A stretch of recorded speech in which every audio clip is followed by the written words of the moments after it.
Oke, Assalamualaikum warahmatullahi wabarakatuh. Saya dengan Sumiyanti, guru bimbingan dan konseling di SMA Negeri 1 Nanggung, Kabupaten Bogor. Permasalahan yang saat ini terjadi pada peserta didik, khususnya di kelas 10, berdasarkan hasil observasi dan wawancara saya sebagai guru bimbingan dan konseling terhadap guru mata pelajaran dan peserta didik, di antaranya masalah yang sering muncul pada saat proses kegiatan belajar mengajar adalah kebanyakan siswa lebih pasif, enggan, takut, atau bahkan malu untuk mengemukakan pendapatnya.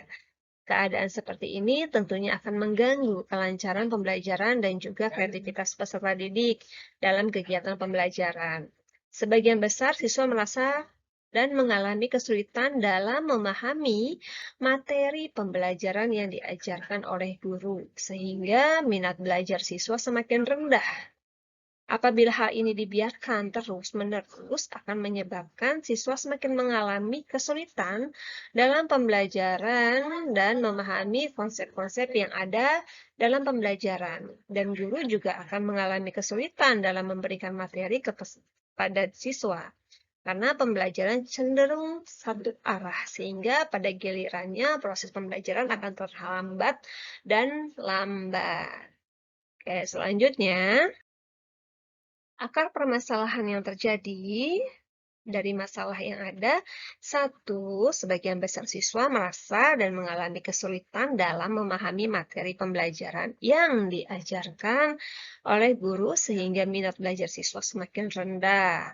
Yang kedua, setiap individu siswa cenderung memiliki gaya belajar yang berbeda.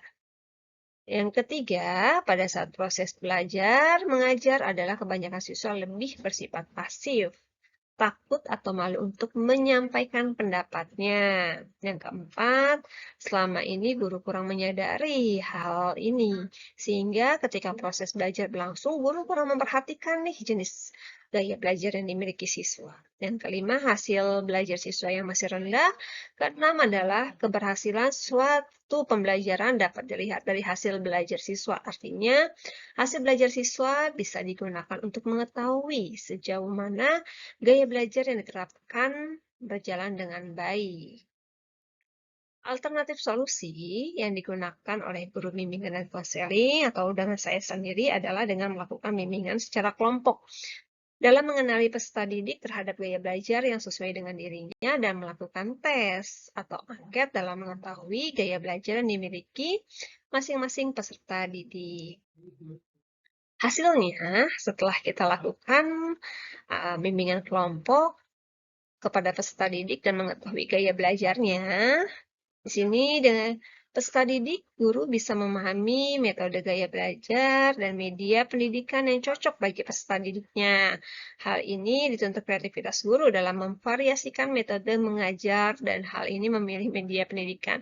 Dengan demikian diharapkan perbedaan gaya belajar di antaranya peserta didik mampu diakomodir dengan baik oleh guru mata pelajarannya. Dan siswa pun dapat mengetahui apa sih yang harus dia lakukan sesuai dengan gaya belajar yang dimiliki oleh dirinya sendiri. Menurut Nasution tahun 2003 halaman 115 mengatakan bahwa berbagai macam metode mengajar telah banyak diterapkan dan diuji coba kepada siswa untuk memperoleh hasil yang efektif dalam proses pembelajaran. Pada kenyataannya, tidak ada satu metode mengajar yang lebih baik daripada metode mengajar yang lain. Jika berbagai metode mengajar telah diterapkan dan tidak menunjukkan hasil yang diharapkan, maka alternatif lainnya dapat dilakukan oleh guru secara individual, sendiri pembelajaran yaitu atas dasar pemahaman terhadap gaya belajar siswa. Sumber rujukan solusi atau pembacaan solusi ini didapatkan dari jurnal, kemudian kolaborasi dengan guru mata pelajaran, dan juga browsing internet. Oke, sekian dari saya. Terima kasih dan wassalamualaikum warahmatullahi wabarakatuh.